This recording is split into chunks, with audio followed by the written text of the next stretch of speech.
Good afternoon, Alamance. Welcome to Tea with Jess. In today's edition of Tea with Jess, I'm going to be talking to one of my dear friends from seminary, Carmelle Beaugelin.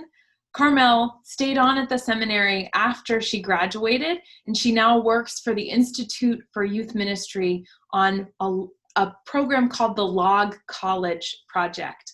And today we're going to be talking about art, about art's role in spiritual development, and about creativity as a tool in spiritual formation and growth. So I hope that you enjoy our conversation and that you have a blessed and meaningful week. Hi, Carmelle. Hi, Jess. How are you? Good. I'm doing good. How are you? I'm, all things considered, I'm in front of a sunny window. It's a beautiful day in the great and beautiful state of North Carolina. It's not New Jersey, but few things are. Few things are. But anyway, I told you a little bit about kind of what we're doing, and I would just love to hear what's your current call, Carmelle? Tell me about your current call. Awesome. First of all, thank you so much for having me. This is such an honor and privilege, and I've missed you so much. So there's also that. But my current call right now is that I am the program coordinator for the Law College Project at the Institute for Youth Ministry at Princeton Theological Seminary, which is such a long way to say that I oversee a Lilly grant that helps to fund research in youth ministry and innovation. So what that means is that I get to kind of walk alongside and eavesdrop as 12 churches come up with a new form of youth ministry in their context. So, and that can mean anything. So, and of course, my passion project that sometimes intersects with work is that I am a visual artist. And so I get to express and do creative things, primarily through painting. But yeah, so that's my current call. Yeah, and that I think it's so great too that you're an incredibly creative person, Carmelle, but I didn't know you were an artist until maybe the beginning of our second year of friendship, or even later than that, when you created a piece for our other friend Amber's chapel service. And I knew that you had been doing some things before then with Vacation Bible School artwork, but that's I make Vacation Bible School artwork and I don't consider myself an artist. So I just sort of thought that was something you were doing. It wasn't a part of who you are. And so I'm just kind of wondering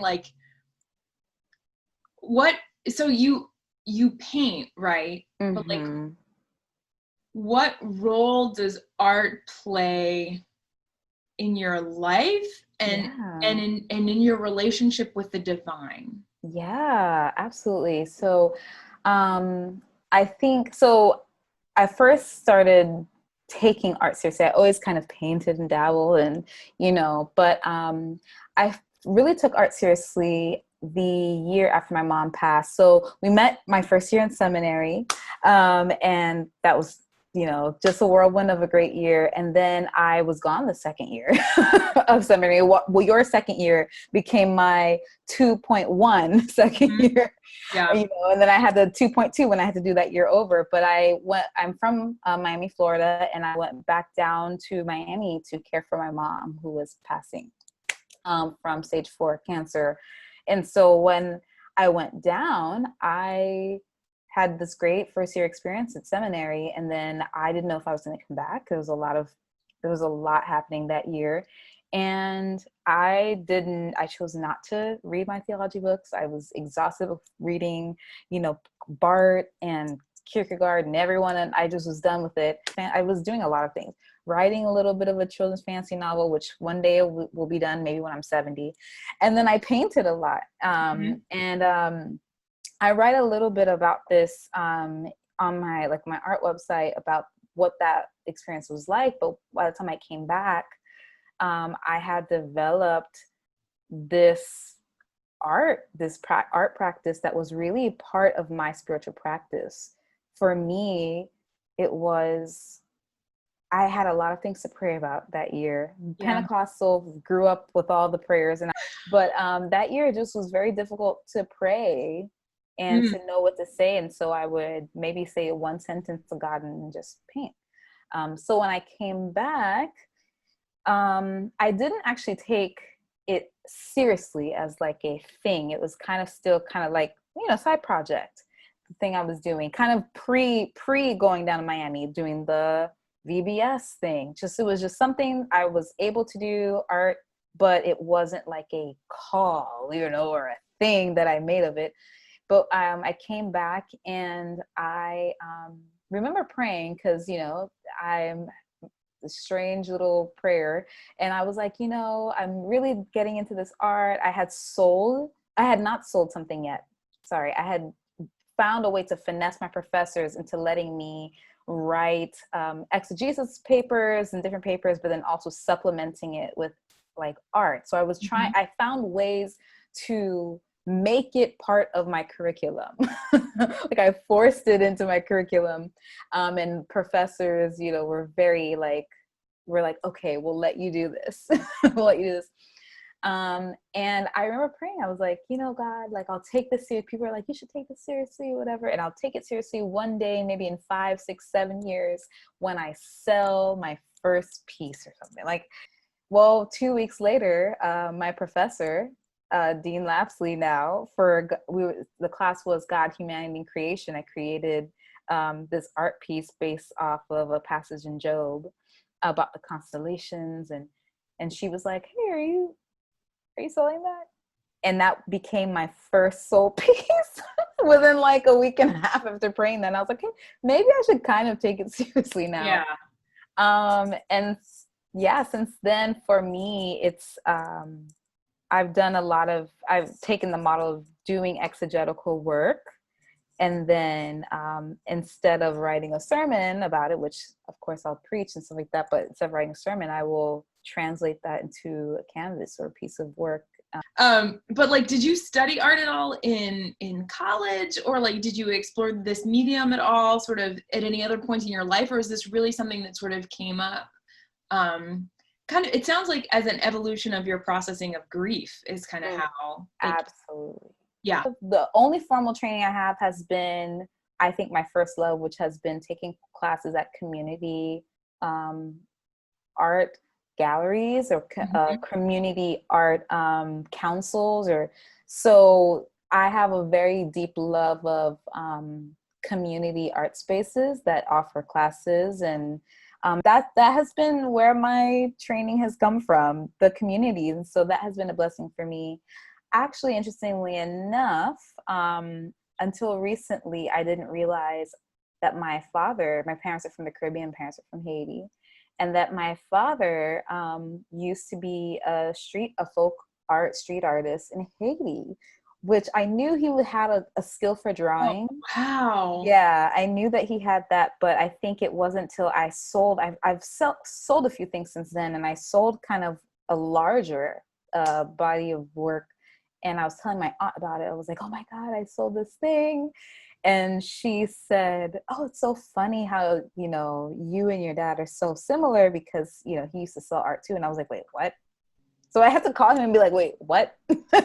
And that's so funny. So yeah, I think the big takeaway, and I say it for parents or especially being in youth ministry and caring about youth ministers, is that I think the biggest influence in me being an artist is that my parents took my little chicken scratch, terrible looking, whatever sketches seriously. My dad used to frame them. They were very encouraging of the strange little things that I would draw and give to them, and took them seriously, Yeah. And I think even though I didn't, for many years, that part of me was not the focus of my world, when it did become a major part of my life, I look back and I remember that. Mm-hmm. So Mm-hmm. yeah, support those kid artists is the moral of the story. Kids in general. Exactly. Children need all the support that you can give them. And yeah. So I love that too, because it's not only did this sort of artistic calling develop sort of simultaneous with this like faith development in a very academic sense.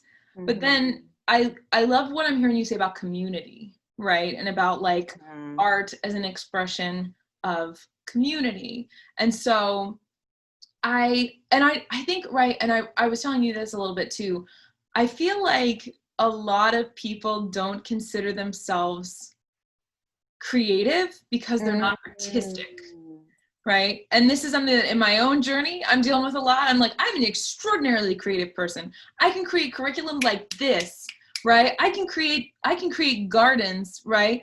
I'm learning how to do metallurgy, right? It's crazy. And so awesome. Yes, it is. I totally I'm into it. It's awesome, right? But I didn't think that I was an artistic human or a creative human because I can't draw. And like, that's so right. Or because I can't paint. And it's like creativity and art are not synonymous. And we are created to be co-creators with God. So as someone who identifies as an artist, right? I identify as a creative, not an artist, right? I can make all kinds of stuff. It might not be pretty. You don't want to put it in a museum, but I can make it. So my question is like, how do you suggest that Christians, especially Christians who don't see themselves as artistically talented, more deeply involve themselves in creative expressions of spiritual growth and development? I think that creativity is something that we all have. I think artistically, or through a drawing or a painting or a sculpture or whatever the case is oftentimes the most obvious form of creativity. Yeah. And it's usually creativity and being artistic is used synonymously and interchangeably. But in order to be, and I'm learning this in my role at the LIM, learning about innovation, walking alongside these congregations, that you need a level of creativity to reimagine your church ministries. You don't need to be an artist, but you need a level of creativity. And all that means is that you have to be able to reimagine what you have in front of you for what it is, but what it could be as well. And find ways that you can test out solutions towards what that can look like.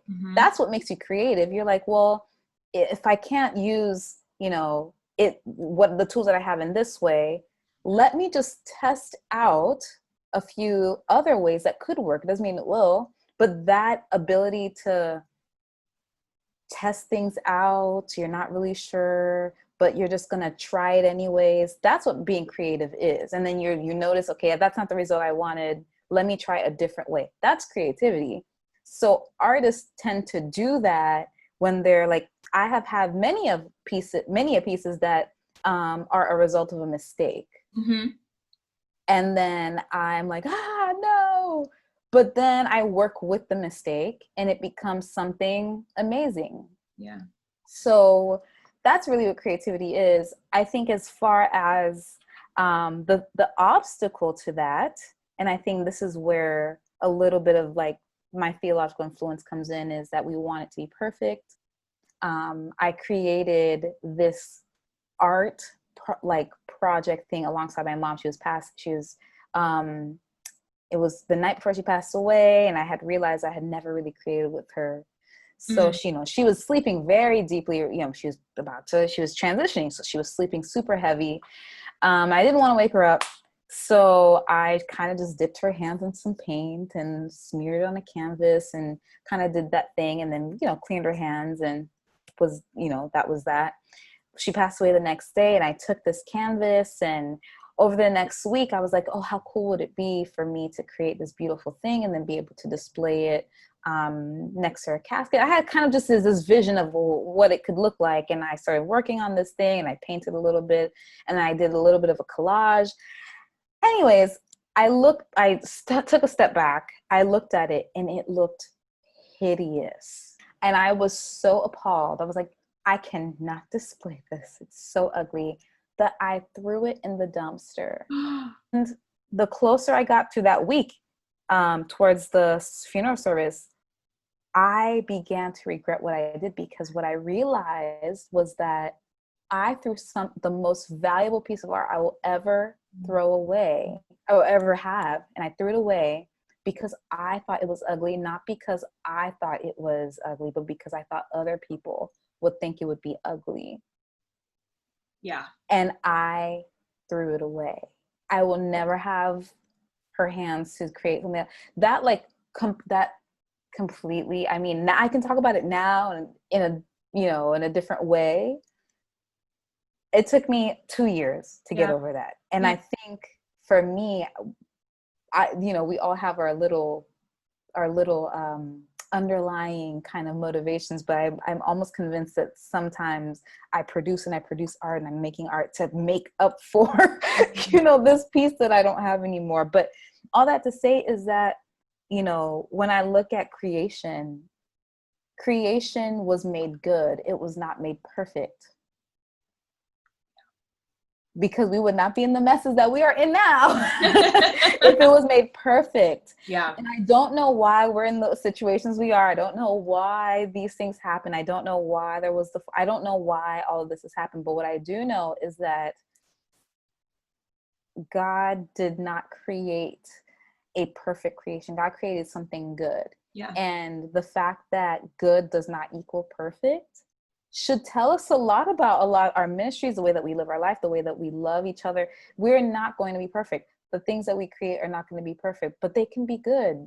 And I didn't see the value of that in the time, but I'm seeing it now. Believe me, I've learned my lesson. And for me, I've taken that into the artistic space. I've taken that into my life, because I do not have all the grace with myself sometimes. And I've taken that into this moment that we're in, as we're all trying to figure out how to respond to things and how to be anti-racist. Am I anti-racist enough? Am I being, as a Black person, am I being the most vocal that I could be? Am I not being vocal enough? Am I supposed to be teaching? Am I teaching too much? Am I not instead of trying to have the perfect response, have good responses. And if it's not good, have a better one tomorrow. Yeah. So that's all we can do. That's all we can do. The good thing about good is that you can be better. Carmelle, that is the best thing I've ever, I know, what you just said that I have never made the link with before is that, and that I think is really a problem in our society that you're naming that I know that our society is terrified of failure and that we're terrified of risk, because if we take risks and we fail, then it means we are failures, right? Which is why Brene Brown's work on vulnerability has gotten so much traction, right? But what you just named also links to this deeper issue we have as a society, and not naming ourselves as creative people and not owning our space as creative individuals. So that when I say I'm not artistic, right, that's actually a real problem, right? Thomas Edison was inherently artistic because he took risk after risk after risk and failed and failed and failed. And what the result of those failures was what I am lighting my house with. And so I think that's really interesting, the link between creativity and failure, and art as a willingness to take risks, because I just never heard it posited that way before. Well, and the way that you think about it too is we think of creativity as inherently positive, and I think that's a good, that it can be very good. I think that the way that I look at it is that because we were created, we are naturally people who create. Now, because of the nature of the world and how we are, we don't always create good things. We can be very creative as to how to do wonderful, beautiful, positive things in the world. And we can be really creative as to how to oppress, to destroy, and how to, if you read through history, there have been some creative ways, you know, to make sure that power dynamics remain the same, and things remain in a way that might advantage those over others. Like, we're creative. We create things. We create system structures. These are all part of creating. We create businesses. Like, and so we are always creating. Even us transitioning into digital spaces to have these conversations is a result of the creativity of ourselves to engage it, the creativity of someone to create a space like this. Everything we have around us is a result of creativity. And I think if more people viewed it that way, we would, one, not stop discrediting ourselves and our abilities to be creative, and to take responsibility for the messes that we do create. You know, and so if it's inherent to our nature to do this, to create, what would it look like if we were intentional about actually harnessing some of that creativity into places that only we're, you know, able to do, or we're able to create in. And so I don't know, I think that, you know, even as we look at ministry, we look at our spiritual practices. I will say this, as a Pentecostal, and, you know, in growing up, you know, I grew up in a particularly, you know, Pentecostal Caribbean home. And so spirituality, my understanding of spirituality is very heavily influenced by a culture outside of Western proper, even though Haiti is very Catholic in many ways and very, you know, influenced in that way, but has retained much of its Africanness in regards to spirituality and its understanding of spirituality, as well as being Pentecostal, which those things go really good together. But I think for me, that what that has done is that has expanded my understanding of how to worship God, and has expanded my understanding of what prayer could be and what Bible study could be. And it allows me to really take seriously my understanding of what is it like to be a co-creator with God, in my own life, in my own spirituality, in my own spiritual walk. And then daring to name, you know, having the audacity even to name that God has helped me to do these things, or God is leading me to do these things. And so there's a level of risk when you start putting God in stuff, you know, because God may not always be in all the things, but, you know, but just taking the risk. That's the risk of relationship. We have to risk relationship with each other. We also have to kind of risk relationship with God in regards to our personal, you know, walk, whatever that might look like, but also in daring to create things and bring things to existence. So, well, and I think what you're talking about too, that you haven't said directly, right, is that so much of this is rooted in a misunderstanding of grace, right? When you believe in grace, when you trust grace, you can take risks. Right? Oh, absolutely. You can take risks in your relationship with God. You can take risks in your relationship with other people, because those are spaces where you can be safe enough to know that somebody's going to name your behavior if it's problematic. Yeah. Or to name what you're creating that's damaging yourself or others. Yeah. Right? And so I think that that's another thing that's a very large part of this conversation. Yes. Is the nature of our understanding of grace as creatures that are co-creators who sometimes don't want to acknowledge the sin of what we've created. Yeah. And again, like, grace, going back to kind of seeing that whatever I created on that canvas that my mom, you know, that I used her hands to smear some paint on, grace has room for me to be like, that thing is ugly.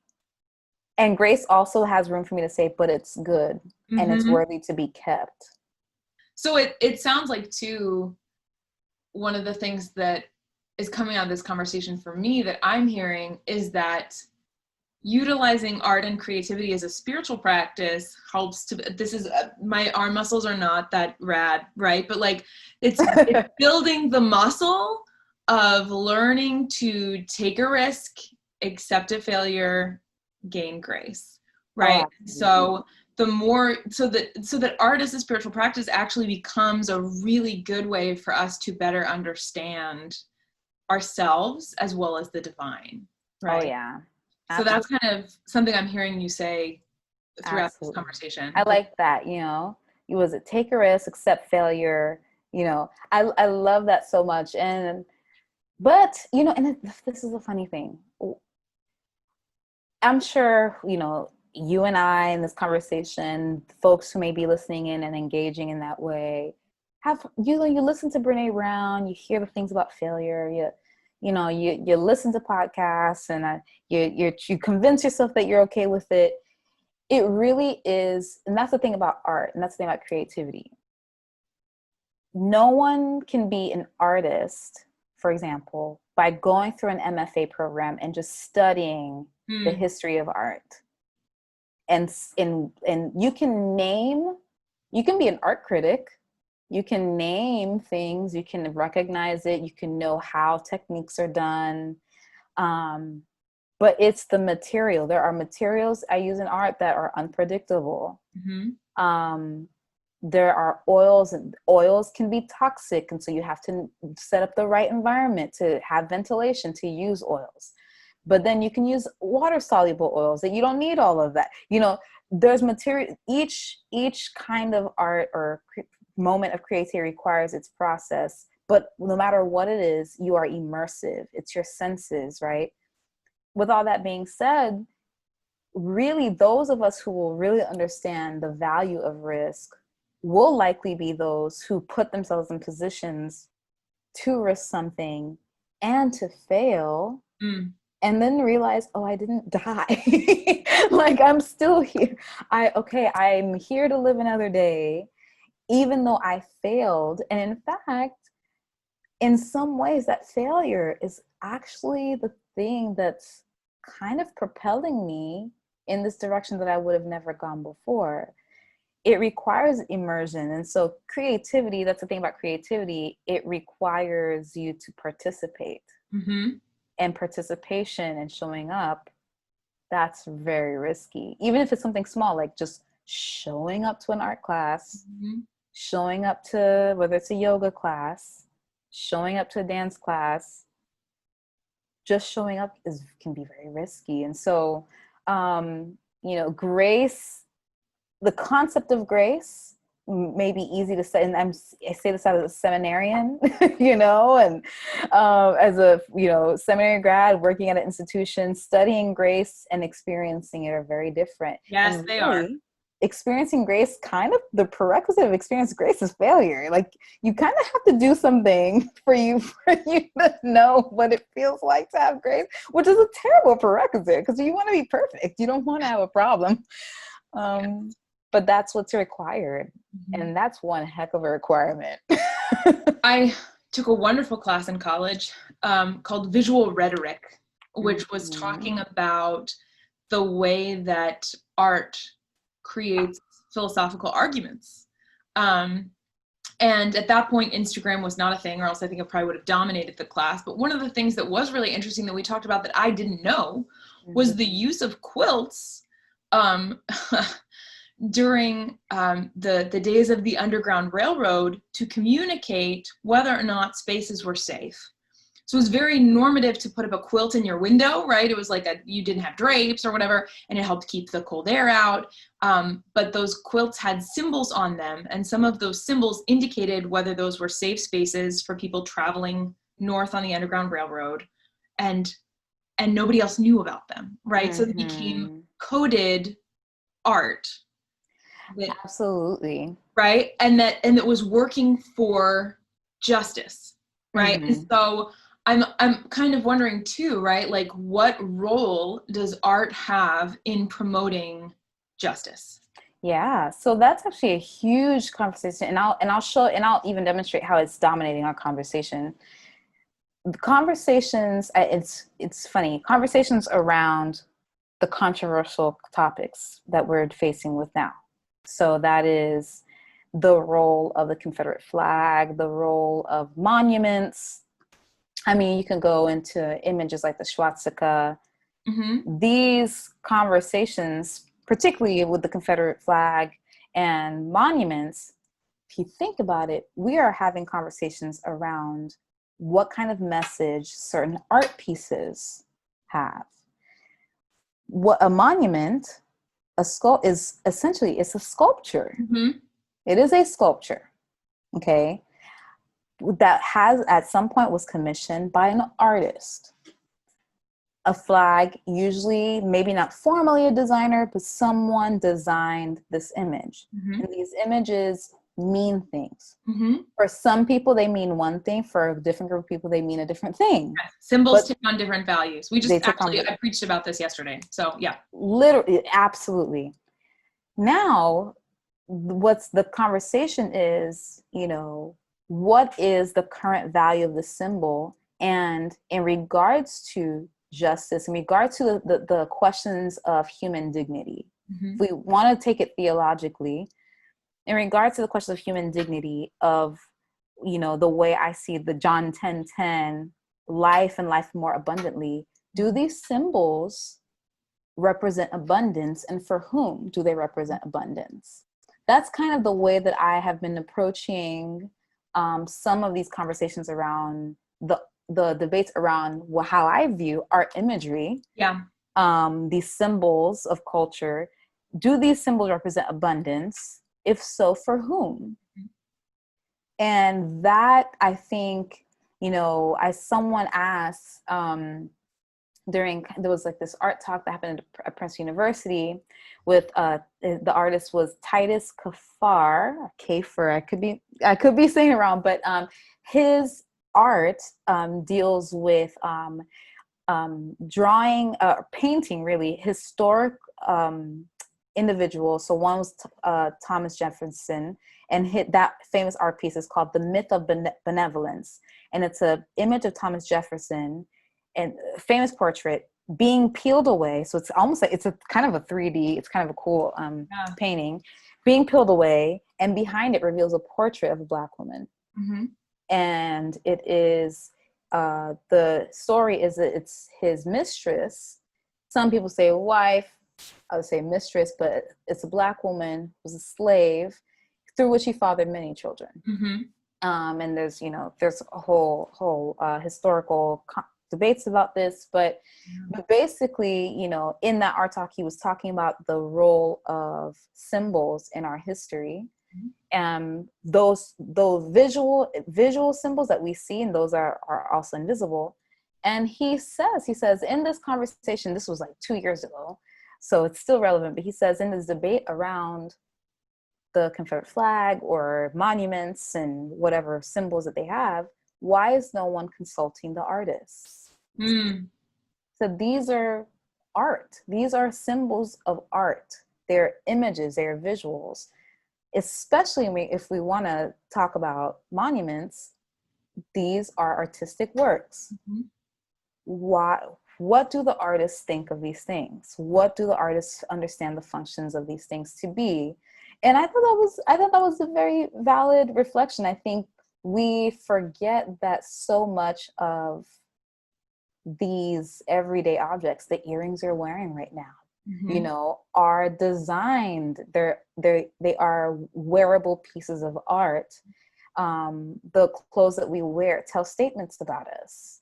You know what I mean? And there are forms of art, fashion statements that are acceptable and are not, that are perceived as dangerous and are not. And so, all of these things, I mean,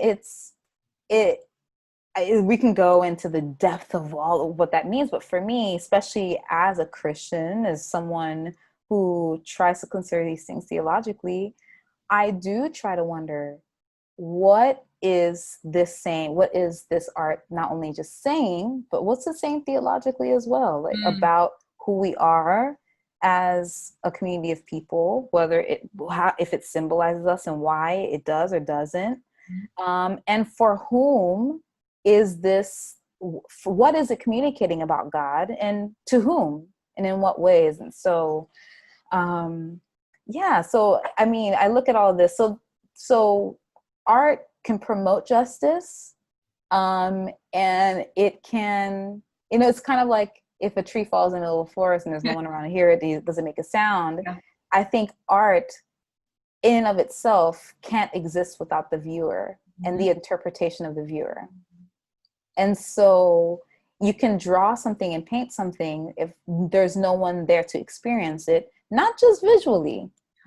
You can touch a painting. You can, in some cases, you can taste certain pieces of art, and immersive art experiences. But however you engage and however someone is wanting to engage in whatever art it is, it requires the person that's engaging to participate in it for it to have power and meaning. Mm-hmm. And so we look at posters and we look at monuments and flags and these things of that sort. It really isn't just a matter of what the symbol meant at a certain time or a certain place or the artist's intention only. Yeah. It really is a dialogue between how viewers are receiving it as well. And so all of these things have to be considered when we talk about protest art or justice art or historical art. All of these things, they will mean different things over time. Yeah.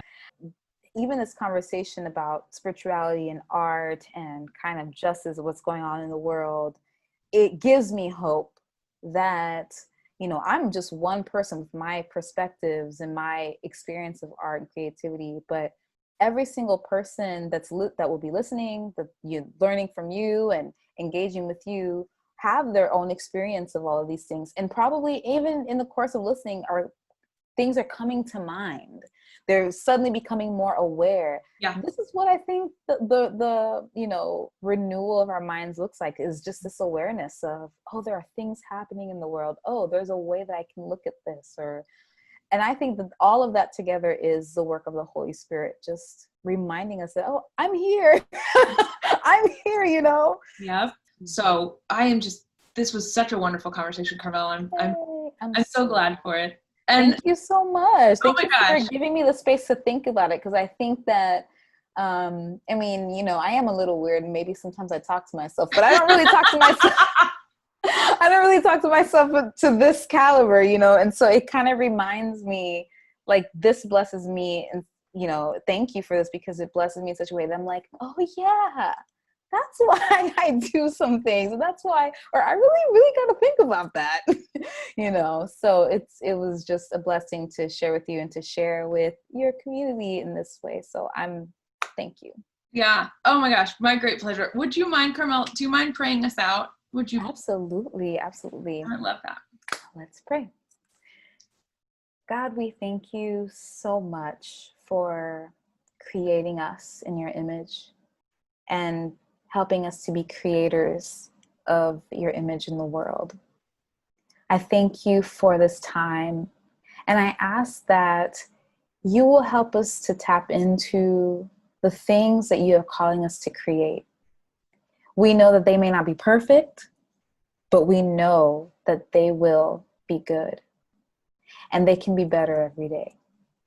I thank you for that goodness. I thank you for the ability to take risks. And I thank you for the grace that catches us when we take risks that are way out there when we don't know how to come back to it. God, we thank you that you always draw us back near to you. We pray all of these things in the name of Jesus and by the power of the Holy Spirit. Amen. Amen. Amen. Yeah.